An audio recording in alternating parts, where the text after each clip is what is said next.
Hi, my name is Patrick, and this is the second video vlog for Media 2305. Okay, so today we're going to be talking about the radio cut. Okay, first question, what were the issues involved in making this file, and how did you solve them? Okay, the biggest issue I had was with the freeware software that was Audacity. I had multiple crashes with the program. It would lose sections of the recording when I was editing it. It would just completely go flat. That was using the full version. I actually went and used the beta version for Windows 7 and transferred all my data over to that, and I found that it worked. It worked significantly better. That all said and done, if I was to do this assignment again, and I had funding, I would not be using freeware software. I found that it was just not good enough for what I needed, and the amount of time and effort I had to put into redoing the work that I had already done was just not good enough. The ways that I solved the issues was, once again, I went over to the Windows 7's beta version, and that worked significantly better. Outside of that, time allocation was probably a big issue. I found that the assessment didn't really give me a good enough idea of exactly what I was meant to be doing.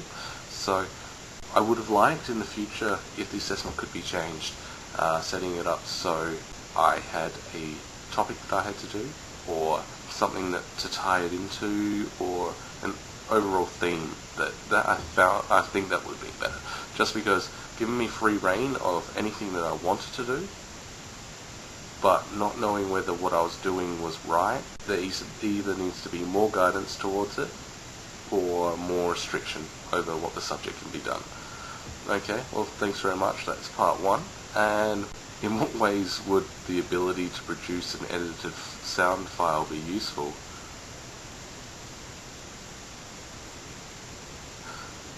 Okay, I'm trained to be a teacher, and I'm doing German as one of my subjects for teaching. So I can see myself in the future using sound files to record for my students, record a conversation so that they have an ear for my accent while speaking German, but at the same time I would like to have some native speakers do some recordings so that they have a listen to a native speaker, because teaching doesn't really, language teaching in Adelaide especially doesn't have many native language speakers, so a lot of it would have to be people who've learnt the subject, but there's nothing like having a native speaker speaking to you. It's just the best means of learning the subject. I would think of doing that. If for any reason I was teaching in a school where there were kids with blindness or hearing disabilities or visual disabilities, or someone that was requiring me to speak it to them, I think setting up an assignment so that they know exactly what they have to do, but with firstly a visual cue as well as an audio clue, that would be really good, especially for someone who wasn't able to see. That would be great. And outside of that,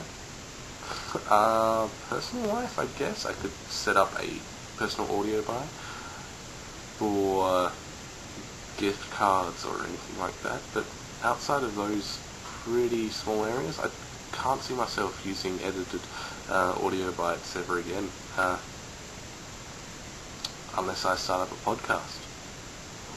Could happen. Alright, well, thank you very much. That's been the Section 4 Assessment to Radio Cut.